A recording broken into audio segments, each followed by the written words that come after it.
출애굽기 23장 25절 말씀부터 끝까지 우리 함께 같이 봉독하겠습니다. 내 하나님 여호와를 섬기라. 그리하면 여호와가 너희의 양식과 물에 복을 내리고 너희 중에서 병을 제하리니 내 나라에 낙태하는 자가 없고 임신하지 못하는 자가 없을 것이라. 내가 너희의 날수를 채우리라. 내가 내 위엄을 내 앞서 보내어 내가 이를 곳의 모든 백성을 물리치고 내 모든 원수들이 내게 등을 돌려 도망하게 할 것이며 내가 왕벌을 내 앞에 보내리니 그 벌이 히위 족속과 가나안 족속과 헷 족속을 내 앞에서 쫓아내리라. 그러나 그 땅이 황폐하게 되므로 들짐승이 번성하여 너희를 해할까 하여 1년 안에는 그들을 내 앞에서 쫓아내지 아니하고 내가 번성하여 그 땅을 기업으로 얻을 때까지 내가 그들을 내 앞에서 조금씩 쫓아내리라. 내가 내 경계를 홍해에서부터 블레셋 바다까지 광야에서부터 강까지 정하고 그 땅의 주민을 내 손에 넘기리니 내가 그들을 내 앞에서 쫓아낼지라. 너는 그들과 그들의 신들과 언약하지 말라. 그들이 내 땅에 머무르지 못할 것은 그들이 너를 내게 범죄하게 할까 두려움이라. 내가 그 신들을 섬기면 그것이 너의 올무가 되리라. 아멘. 여러분, 이 세상에서 제일 무서운 게 뭘까요? 여러분, 무엇을 가장 두려워하시고 무서워하십니까? 뭐가 두려우세요? 라고 물어봤더니 예전에 어떤 분이 그런 이야기를 하더라고요. 목사님, 미국에서는 경찰이 제일 무섭습니다. 경찰이 총을 갖고 있기 때문에 아차 잘못하고 말 한마디 잘못하면 죽을 수도 있습니다. 시키는 대로 무조건 꼼짝마 해야 됩니다. 그러더라고요. 그래요. 경찰이 제일 무섭다고 생각하는 사람도 있을 거예요. 또 비즈니스 하면서 많은 분들이 가장 두려워하는 것 중에 하나가 세금 문제 때문에 IRS라는 이야기를 하시는 분들을 종종 보기도 했습니다. 건강이 연약하신 분들은 아마 건강이 가장 두려울 거예요. 질병이 가장 두렵게 생각할 겁니다. 또 우리가 인생을 살면서 우리가 종종 생각하지 않고 살지만 우리가 진짜 알고 보면 이 세상 사람들의 모든 가장 큰 두려움은 죽음이겠죠. 이 땅을 떠난다고 하는 것, 모든 것을 내려놔야 한다는 것. 그렇습니다. 제가 지난주 수요일, 목요일에 두 번에 걸쳐서 천국 환송 예식을 참석했어요. 저하고 함께 신앙생활을 10여 년 같이 하셨던 한 장로님과 여자 집사님이셨습니다. 82세 그리고 57세 우리 여자 집사님, 이렇게 두 분이 먼저 생을 마감하시고 천국으로 가셨는데 그 두 분들이 갑자기 암이 발견되셨어요. 한 분은 한 1개월이 채 안 되고 또 젊은 집사님은 일주일 이야기를 들었다가 하나님의 은혜로 3개월 동안 이렇게 투병하시다가 하나님 앞에 부르심을 받았어요. 그런데 그 두 분의 삶을 돌아보면서 임종의 순간까지 그 암이라고 하는 질병 그리고 죽음이 일주일, 2주일 남았다고 하는 그 이야기를 들으면서도 전혀 낙심하지 않고 마지막 끝까지 기도하고 그리고 찬송하면서 나는 예수님을 믿기 때문에 저 천국이 있어서 두려움이 없다고 고백하신 그 두 분의 이야기를 들으면서 참 마지막 모습이 그랬으면 좋겠다 하는 생각을 또다시 한번 하고 왔습니다. 마지막까지 천국에 대한 소망을 갖고 믿음으로 찬양하며 마지막 하나님 앞에 갈 수 있었던 그 모습. 그 두 성도님들은 제가 너무 잘 알고 있기 때문에 참 마음이 안타깝기도 하고 함께 제가 기도했었는데 참 한편으로는 슬프기도 했습니다. 왜냐하면 제가 목회하면서 참 좋은 성도님들이셨어요. 모든 사람들에게 아픈 이야기 하지 않고 늘 격려해주고 위로해주고 정말 진실한 사랑을 주셨던 두 분입니다. 그 장로님도 제가 정말 손가락에 꼽는 그런 좋은 정말 선하신 장로님이셨고요. 또 우리 여 집사님은 평생 동안 정말 나누고 베풀고 억울한 일을 당해도 그래도 나누고 베푸는 일, 그 일을 쉬지 않고 마지막까지 그렇게 인생을 마무리하셨던 분들입니다.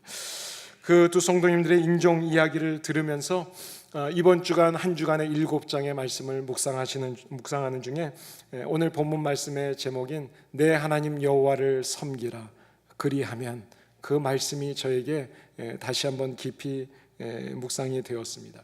11월 오늘이 첫날이죠. 11월은 우리가 감사의 계절이라고 종종 이야기를 합니다. 삶에 힘든 일들이 있고, 그리고 불확실한 미래 때문에 두려움을 가지고 살 때도 있고, 또 죽음이라고 하는 우리 앞에 닥칠 그 일을 생각하면서 우리가 두려워할 때가 있지만, 그러나 그 모든 것들을 제해 주시고 우리가 저 천국의 소망을 가지고 그 두려움 가운데서 오히려 믿음으로 이겨내며 감사하고 찬양하고 그리고 평안을 누리는 가운데, 우리 11월의 계절에 하나님의 은혜가 우리의 감사의 고백을 통해서 더 큰 은혜가 풍성하게 되시기를, 이 예배 가운데 그 은혜가 넘치게 되시기를 예수님의 이름으로 먼저 축복합니다. 우리가 어제는 10월 31일이었습니다. 10월 31일 그러면 미국에 사시는 분들은 할로윈을 늘 생각하게 되죠. 그리고 그 행사를 학교부터 모든 사람들이 그 날을 그렇게 지내고 있습니다. 어제는 이런 세상의 나쁜 문화를 정말 우리가 무너뜨리고 파괴하고, 이제는 하나님의 사랑으로 그 문화를 바꾸고자 하는 교회들의 많은 행사들이 있는데, 그중에 우리 교회는 이 옥토버 페스티벌이라고 해서 이 지역 주민들, 특별히 히스패닉 분들이 많이 사시는 이 지역에서 주님의 사랑, 복음 나누는 귀한 잔치를 가졌습니다. 주의 사랑을 실천한 날이죠. 너무너무 감사하더라고요. 그것을 보면서 정말 이것이 하나님이 원하시는 교회의 모습이겠구나, 그리고 천국에서 이 모습을 보시면서 정말 기뻐하고 하나님이 노래를 부르시겠구나 하는 그런 생각이, 어제 하루 종일 준비하시는 분들, 그리고 그 사역을 끝까지 감당하시고 마지막까지 함께 청소하고 다 정리하시고 돌아가는 성도들과 우리 학생들의 모습을 보면서 얼마나 기쁘고 감사했는지 모릅니다. 지역 주민들에게 참 좋은 크리스찬의 그런 믿음의 본을 보였다는 생각을 하게 되었습니다. 10월 31일 그러면 또 하나 중요한 날이기도 합니다. 우리 그리스도인들에게 있어서는 그렇습니다. 특별히 10월 31일은 1517년에 캐톨릭 교회가 베드로 성당, 대성당을 크게 짓다 보니까 돈이 부족해서 그 돈을 채우기 위해서 만들었던 하나의 제도가 있었습니다. 엄청난 공사비를 충당하기 위해서 계획하고 만든 것이 뭔가 하면 모금 방법으로 면죄부를 판 겁니다. 죄를 사해 주시는 것을 돈을 내면 그 증명서를 주고 사해 주는 일을 했어요. 그것에 대해서 이제 신학적으로 비판하면서 시작된 것이 종교 개혁입니다. 그 종교 개혁을 한 지가 올해로 498년이 되었습니다. 오직 성경, 오직 예수 그리스도, 오직 하나님의 은혜, 그리고 오직 믿음, 하나님의 영광, 이것만을 우리가 추구해야 된다. 그것이 교회와 성도들의 가장 중요한 일이다. 이런 유산을 우리가 가지고 오늘 이 자리에서 하나님 앞에 예배를 드리는 겁니다. 여러분, 개혁이 그때 당시만이 아니라 지금도 개혁이 늘 이루어져야 됩니다. 왜냐하면 구원을 받았다고 하는 구원받은 하나님의 사람들의 모습이 우리의 삶 속에서 바르게 드러나고 있지 않기 때문에 그렇습니다. 그래서 오늘 하나님께서 우리에게 주시는 말씀, 구원받은 사람이 어떻게 살아야 되느냐, 하나님을 바르게 섬겨라. 오늘 이 말씀이 바로 이 개혁에 대해서 이야기하는 이 시기에, 또 저와 여러분들이 오늘 주님의 몸된 교회를 위해서 일꾼으로 쓰임받을 사람들을 세우는 이런 중요한 시기에 하나님이 우리에게 어떻게 일꾼으로서 살아야 되고, 또 우리가 하나님의 동역자가 되었다면, 구원받은 하나님의 사람이라고 내가 성도라고 이야기하고 있다면 나는 어떻게 살아야 되는가 하는 것을 분명히 가르쳐주는 말씀이라고 생각합니다. 오늘 우리가 함께 읽는 말씀 중에 매일 한 장 읽고 있지만, 우리 출애굽기를 읽는 가운데 지난 주간에는 십계명을 읽고 십계명과 그리고 그 이후에 이어지는 삶의 규범에 대한 말씀을 쭉 하시는 것을 묵상했습니다. 그 말씀 중에 이제 24장에서 시내산에서 모세와 언약을 하시기 이전에 하나님께서 그 십계명의 말씀과 그리고 생활의 삶의 규범을 쭉 이야기하시면서 결론적인 말씀을 하시는 겁니다. 그 결론이 뭔가 하면 내 하나님 여호와를 섬기라, 그 말씀입니다. 여러분, 하나님의 자녀가 되었다면 하나님을 섬기라는 거예요. 우리의 자녀들은 그 아버지 어머니를 섬기라고 성경이 이야기합니다. 우리가 가정에서 그렇게 가르칩니다. 그렇습니다. 우리가 만약에 자녀를 입양을 했다면 그 입양한 자녀에게 우리는 무엇을 가르쳐요? 우리 가정의 삶의 모습을 가르치죠. 우리는 이렇게 살아, 우리는 신앙을 가지고 살아, 이렇게 사는 것이 바른 것이야 라고 가르치려고 합니다. 그 가르치는 것이 바로 십계명이고 삶의 규범의 말씀이라는 거예요. 하나님의 하나님이 바로 믿지 않는 사람들이 아니라 하나님을 통해서, 예수 그리스도를 통해서 구원받은 사람들이 어떻게 살아야 될지를 계명으로 주시고 규범으로 가르쳐 주시는 거예요. 그러면서 분명하게 한 가지 결론적인 말씀하시는 것이 뭔가 하면 하나님을 잘 섬기라, 그것입니다. 하나님이 구원의 은혜를 주셨기 때문에 그 구원의 은혜에 감사하면서, 그렇다면 하나님 앞에 어떻게 하는 것이 바르게 섬기는 것인가? 오늘 본문 말씀을 통해서 우리가 바르게 깨닫고, 그리고 그 말씀대로 삶으로 인해서 주님이 주시는 은혜를 우리 모두가 누릴 수 있게 되기를 예수님의 이름으로 축복합니다. 먼저 첫 번째, 오늘 본문에 앞서 있는 말씀을 보시게 되면 10절에서 19절 말씀을 통해서 구원의 은혜를 받은 사람들이라면 하나님 앞에 분명하게 감사의 예배를 드리라고 말씀합니다. 안식일을 말씀합니다. 그리고 세 가지 절기를 말씀하고 있습니다. 안식일이라고 하는 것은 우리가 6일 동안 열심히 일하고 7일째는 하나님과의 영적인 교제, 하나님과의 예배의 관계 속에서 하나님을 만나는 거예요. 하나님을 만날 수 있다는 것이 얼마나 큰 은혜인지 우리는 알지 못하고 있는 사람들이 참 많아요. 우리가 지난 주간에 묵상하는 말씀 속에서도 하나님을 우리가 대면할 수 없었습니다. 대면하면 죽을 수밖에 없었어요. 모세도 그저 하나님의 등을 봤어요. 그런데 지금 우리들은 우리 예수 그리스도의 피값으로 이제는 구원함을 받고 이 예배를 통해서 하나님을 만나는 자리에 선 거예요. 여러분, 하나님을 만나는 이 예배의 시간, 이 예배를 통해서 하나님을 만나시고 하나님 안에서 참된 자유함을 누리시고 쉼을 얻으시고 평안을 누리는 복된 예배의 시간을 포기하지 말기를 바랍니다. 그리고 이 예배를 통해서 하나님이 주시는 은혜를 누리시는 우리 모두가 되시기를 바랍니다. 그렇습니다. 이 안식일의 예배를 말씀하시면서 또 한 가지 이 절기를 지키라고 말씀하시는데요, 이 절기는 세 가지입니다. 유월절, 맥추절, 그리고 수장절입니다. 유월절은 이 무교병을 먹기 때문에 무교절이라고도 우리가 이야기하는데, 애굽에서 종살이 하던 사람들이 이제 나오게 될 때 다 사람들이 죽이는 가운데서 이 어린 양의 피를 문설주에 바르고 나온 사람들은 살 수 있게 됐어요. 그것을 기억하라는 거예요. 그렇게 해서 하나님이 살려주셨다는 것을 기억하고 기념하라. 이것이 유월절입니다. 그리고 또 이어지는 여기 말씀하시는 맥추절이라고 하는 것은 농사한 밀과 보리를 가지고 하나님 앞에 감사하면서 첫 열매를 드리는 거예요. 그래요, 이제 출애굽하고 나서 첫 열매를 거두게 됐어요. 그 열매를 거두게 된 것 하나님의 은혜입니다. 이것을 감사하면서 하나님 앞에 드리는 거예요. 세 번째 수장절이라고 하는 것은 가을에 곡식을 다 거둬들이고 나서, 그리고 나서 하나님 앞에 드려지는 절기입니다. 여러분, 광야 40년 동안에 하나님께서 계속해서 먹여주셨습니다. 재워주셨습니다. 만나와 메추라기로, 반석에서 물로, 그리고 홍해를 여셔서 그것을 지나게 하시고 대적해서 쫓아오는 애국 군대를 그곳에서 다 수장시켜 버렸어요. 이 모든 것을 기억하면서 이제는 가나안 땅에 들어온 너희들이 그것을 기억하고 기념하라. 그러니까 여러분, 이 세 가지 모든 예배, 이 절기, 이 안식일, 이 모든 것들은 뭐예요? 구원받은 사람들만이 드리는 예배입니다. 하나님을 모르는 사람, 구원받지 않은 사람들은 이 절기와 이 안식일의 예배와 아무 상관이 없는 거예요. 그러니까 이 예배는 뭐예요? 하나님 앞에 예배를 드리라. 다시 말하면 구원받은 사람이 가장 먼저 해야 될 것은 하나님 앞에 감사의 예배를 드리는 것이라는 거예요. 여러분, 오늘도 저와 여러분들이 하나님 앞에 나왔습니다. 어떤 삶을 살다가 나왔던지 간에 우리의 죄된 모습을 다 주님 앞에 고백하면 우리가 첫 시간에 하나님 앞에 참회의 기도를 드렸어요. 이 기도를 통해서 하나님은 우리의 죄를 다 사해 주시고 기쁨으로 이 예배를 받으세요. 그 예배 가운데 하나님 앞에 구원의 은혜에 감사합니다. 예배를 드릴 때 하나님의 하늘 문을 여시고 우리에게 복의 복을 더하시는 은혜가 있는 줄을 믿습니다. 그렇습니다. 이렇게 절기를 지키게 하신 이유는 다른 것이 아니에요. 출애굽할 때 하나님께서 어떻게 그들을 구원해 주셨는지 그것을 기억하고 기념하면서 후대에 그것을 전해주라, 그것입니다. 나만 알고 끝나는 것이 아니라는 거예요. 그렇습니다. 여러분, 우리가 감사할 때 더 큰 감사가 있게 돼요. 감사하게 되면 우리가 넉넉하고 풍요로운 삶을 살게 됩니다. 우리가 작은 것도 감사하면요 더 기뻐요. 자녀에게 그래 한 주간 용돈 해라, 그리고 20불을 줬는데 아이가 아빠 필요 없어요, 5불이면 돼요. 5불을 가져가고 15불을 놓고 가요. 그럼 여러분, 그 자식 20불 뺏겠어요? 더 주겠어요? 더 주고 싶잖아요. 작은 것에 아빠 이거 주신 거 감사합니다. 그러는 자녀를 보면 기쁜 거예요.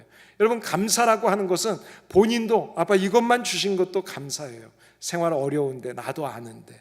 그래요. 그러면 그 마음을 알아주니까 또 기쁘고, 감사라고 하는 것은 더 큰 감사를 이루어내는 것입니다. 그래서 감사가 내 안에 있으면 마음이 평안해요. 감사가 내 안에 있으면 실타래같이 엉켰던 것이 다 풀어지는 거예요. 그래요. 아내와 다퉜어요. 그런데 옛날에 나를 생각하면, 나한테 베풀어 준 거 생각하면, 나 하나 보고 시집 왔는데, 나 하나 보고 결혼한 남편인데 뭘 못 해주겠어. 그래요. 그때 그 마음으로 돌아가면 다시 또 감사하게 되면 마음이 편해지는 거예요. 그러면 다시 또 기쁨이 생기는 거예요. 여러분, 감사라고 하는 것은 감사할 때 더 큰 감사를 주시는 겁니다. 누가복음 17장에 보면 10명의 문둥병자를 주님이 치료하십니다. 그런데 그 치료받은 10명의 문둥병자가 고침을 받고 돌아갑니다. 자, 돌아갈 때 누구에게 갔어요? 제사장에게 보여주는 겁니다. 왜냐하면 인정을 받아야 세상 사람들 앞에 나갈 수 있기 때문에. 육신의 고침을 받고 기뻐서 돌아가던 한 사람이 생각이 났습니다. 내 육신을 고쳐준 그분에게 감사의 고백을 하지 않고 왔어요. 그것이 생각나서 돌아가서 주님 앞에 내 육신을 고쳐준 것 감사합니다. 그때 주님이 하신 말씀은 내 영혼까지 구원받았다. 여러분, 육신의 질병, 나그네와 같은 인생의 질병의 문제, 죽음의 문제를 해결하는 것이 아니라 내 영원한 문제까지도 해결해 주시는 놀라운 은혜. 그렇습니다. 저와 여러분들이 작은 것에 늘 감사 표현하시기를 바랍니다. 제가 우리 교회 와서요, 제가 생일 맞으신 분들에게 카드를 보냈어요. 저는 제가 목회하면서 카드 한 장 1년에 한 번 정도는 써야 되겠다. 연말에 크리스마스 카드를 한꺼번에 하려면 되게 힘들더라고요. 근데 생일은 많지 않잖아요. 그러니까 그것만큼은 내가 기억해 보자. 그래서 카드를 이렇게 그 가정을 생각하면서 카드를 적어서 보내드렸어요. 그런데 제가 태어나서 처음으로, 제가 목회 20몇 년 하면서 처음이에요. 제가 그 생일 카드를 보내드리고 그 생일 카드에 감사합니다고 땡큐 카드는 제가 처음으로 받아봤어요. 얼마나 감사한지. 물론 마음이 다 있으시겠죠. 근데 그것에 또 감사하시는 그 모습 너무너무 감사하더라고요. 그래서 제가 그 카드를 제 방에 책장에 세워놨어요. 그리고 늘 생각하면서 그 가정을 위해서 기도하게 됩니다. 여러분, 그렇습니다. 우리가 작은 것을 감사할 때 우리에게 하나님께서 더 큰 감사를 주실 줄을 믿습니다. 성경은 우리에게 말씀합니다. 범사에 감사하라. 여러분, 즐거울 때만 감사하라는 것이 아니에요. 힘들고 어려운 일이 있을 때도 주님 앞에 이미 이 일을 통해서 우리에게 이루어 주실 놀라운 복을 기억하고 생각하면서 미리 감사하는 거예요. 그 감사할 때 하나님께서는 우리에게 더 큰 감사를 주시는 것입니다. 그렇습니다. 여러분, 지금 어떤 형편에 계세요? 저는 여러분의 형편을 다 알지는 못합니다. 여러분들이 기도 제목으로 저한테 말씀해 주시고 기도해 달라고 하면 그 정도 제가 알죠.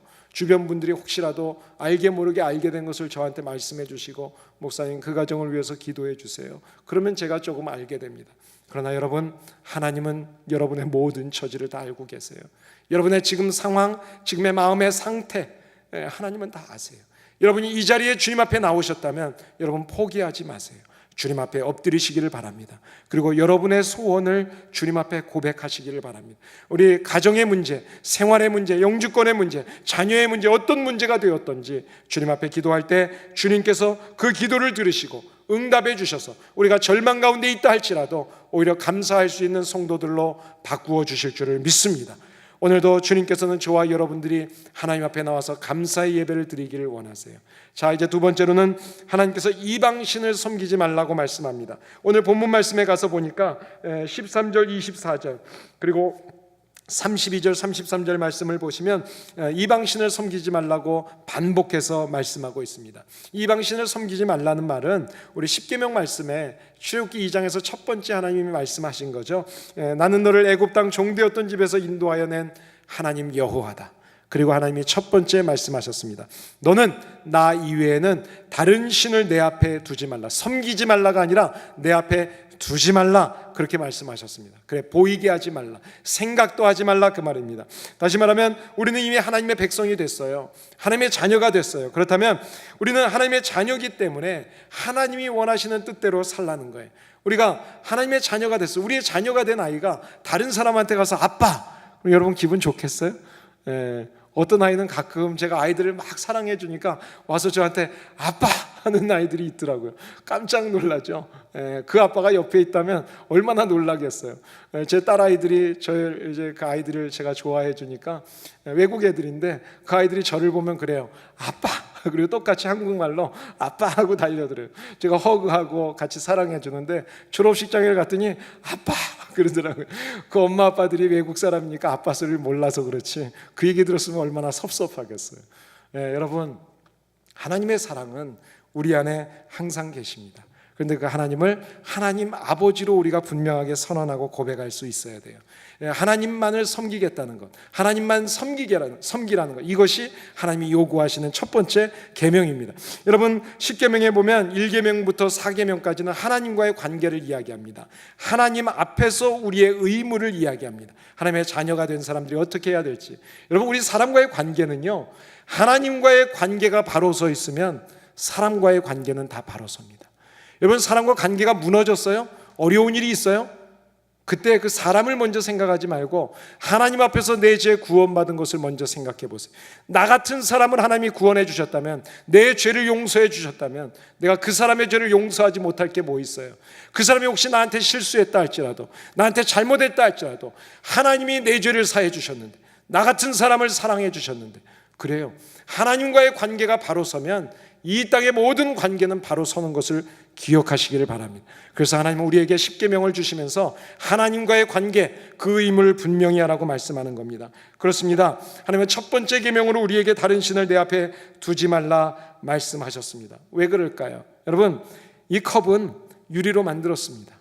그런데 유리로 만들어 놓은 우상들이 있어요. 요즘엔 절간에 가면 어느 절에는요, 그 동상을 이런 걸로 크리스탈로도 만들어 놓고 금을 발라 놓기도 하지만 여러 모양들이 나오더라고요. 여러분, 뭐예요? 그냥 물건입니다. 사람이 만들어 놓은 물건이에요. 진짜 하나님, 진짜 신은 하나님밖에 없다는 거예요. 우리가 십자가를 여기 뒤에 걸어놨습니다. 이 십자가가, 여러분, 이 십자가를 생각하면서 예수 그리스도의 십자가의 피, 그것을 생각하지 않는다면 저 십자가는 아무런 의미가 없는 겁니다. 십자가가 있고 없고가 중요한 게 아니라 내 안에 예수 그리스도의 십자가가 있는가가 중요한 것입니다. 오늘 저와 여러분들이 하나님 앞에서 이렇게 바르게 하나님을 섬기라는 거예요. 이방신을 두지 말라. 왜 그런 말씀을 하시는가? 실제로 그래요.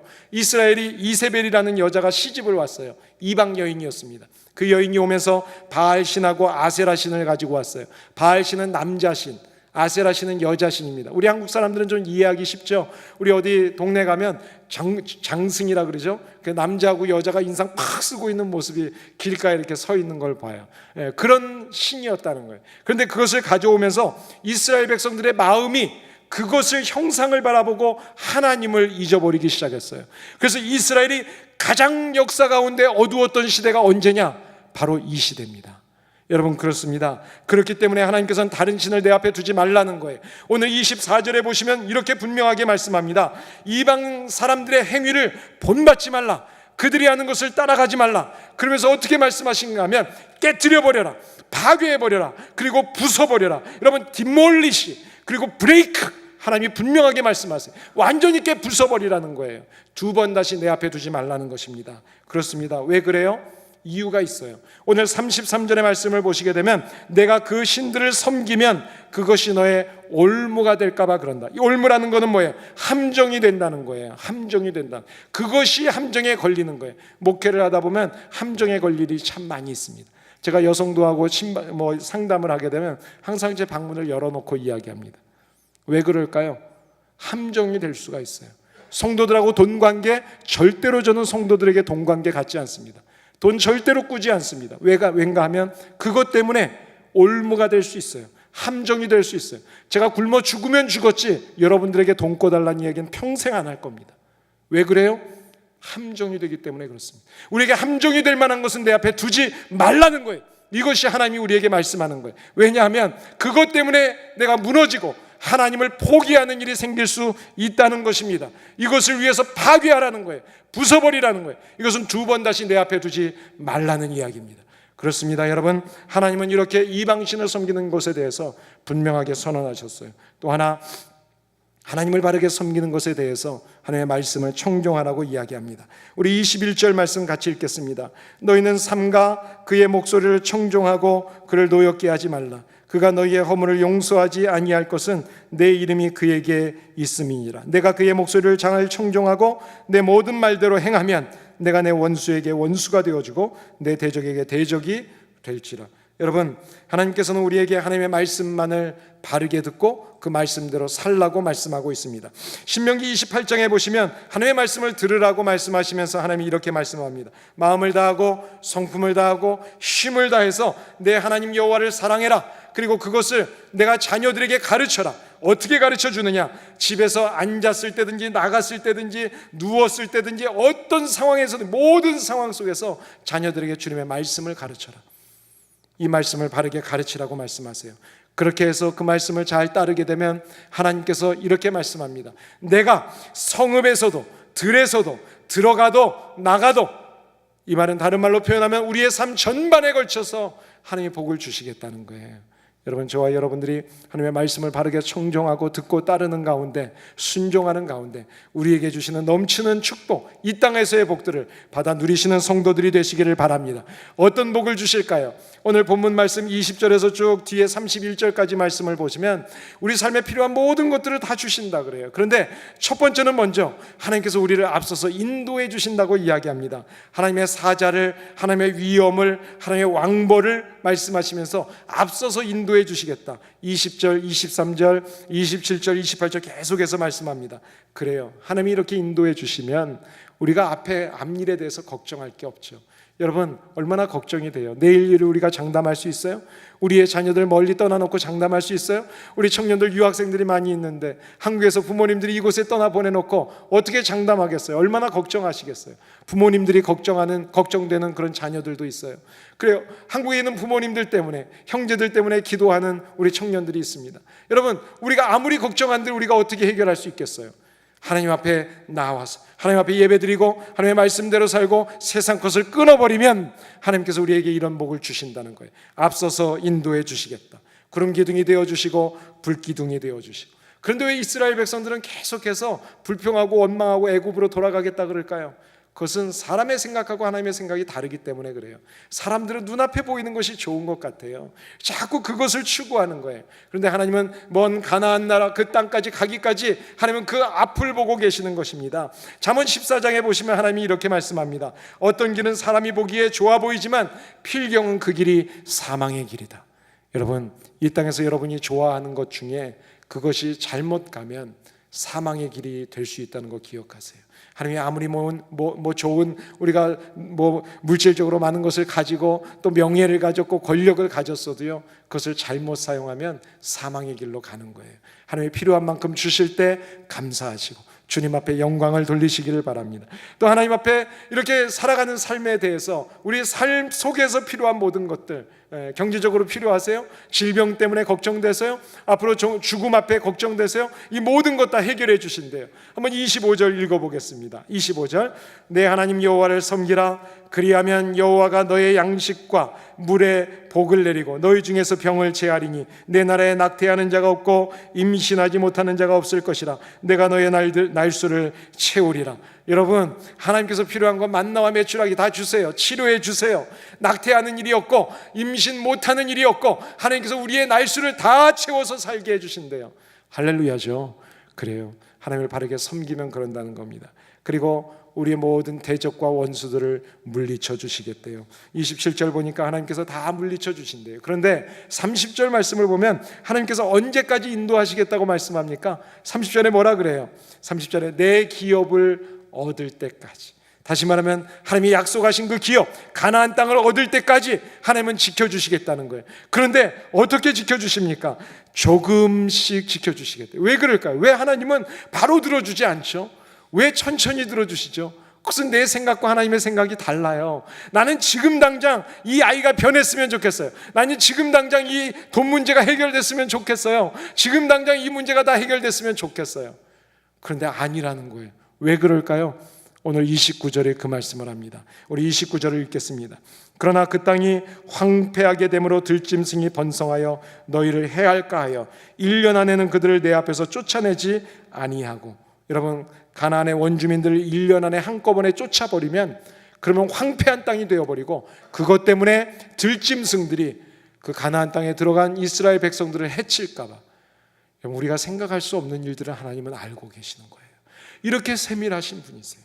그래서 그것 때문에 아주 천천히 1년이라는 시간 안에 해결하지 아니하시고 하나님이 천천히 대적들을 물리쳐 주신대요. 여러분, 그렇습니다. 우리 하나님은 이런 분입니다. 우리의 모든 문제를 알고 계시고 우리의 앞일을 알고 계시는 하나님, 그 하나님께서 우리가 감사로 하나님 앞에 예배드리고 이제 1년을 돌아봅니다. 감사의 것들을 헤아려 보세요. 한 해 동안 하나님이 주신 것, 건강, 우리 자녀 모든 문제 여러분 돌아보세요. 하나님의 은혜예요. 하나님의 은혜입니다. 저도 여러분들과 함께 신앙생활 할 수 있는 것 참 은혜입니다. 오랜 동안 하나님 앞에 기도하고 기도했습니다. 그리고 여러분들을 만나게 됐습니다. 그리고 함께 여러분들을 위해서 기도하고 하나님의 복음을 증거하고 함께 사역할 수 있게 된 것 정말 하나님의 은혜예요. 감사의 고백이 매일매일 나와요. 새벽마다. 여러분은 어떻습니까? 지난 날을 돌아보면 감사할 일들 없으세요? 여러분, 감사의 일들은 헤아려 보셔야 됩니다. 다시 적어보고 또 적어보고 1년 전의 일도 감사하시고, 여보 나하고 결혼해줘서 고마워. 10년이 됐든 20년이 됐든 상관없어요. 어제 우리 연세 드신 어르신과 대화를 나누는 중에 참 감사할 게 많다고, 지난 날 돌아보면 다 감사라고 그 고백을 하시는데 얼마나 감사했는지. 결혼하신 지 50주년 됐다는 우리 성도님, 그 50주년이 얼마나 뜻깊겠어요. 얼마나 많은 일들이 있었겠어요. 그러나 하나님의 은혜였습니다. 저와 여러분들에게 헤아리고 감사할 게 너무나 많을 겁니다. 오늘부터 한번 노트에 적어보세요. 여러분, 감사 노트는 버리지 마세요. 평생 동안 가지고 다시 돌아보세요. 그러면 불평은 사라질 겁니다. 원망은 사라질 겁니다. 우리 교회를 통한 하나님의 뜻이 있습니다. 힘들고 어려운 일이 있었지만 하나님은 그 일을 통해서 우리들이 다시 하나님만 바라보게 하시고 기도하게 하시고 하나님의 뜻을 이루기를 원하십니다.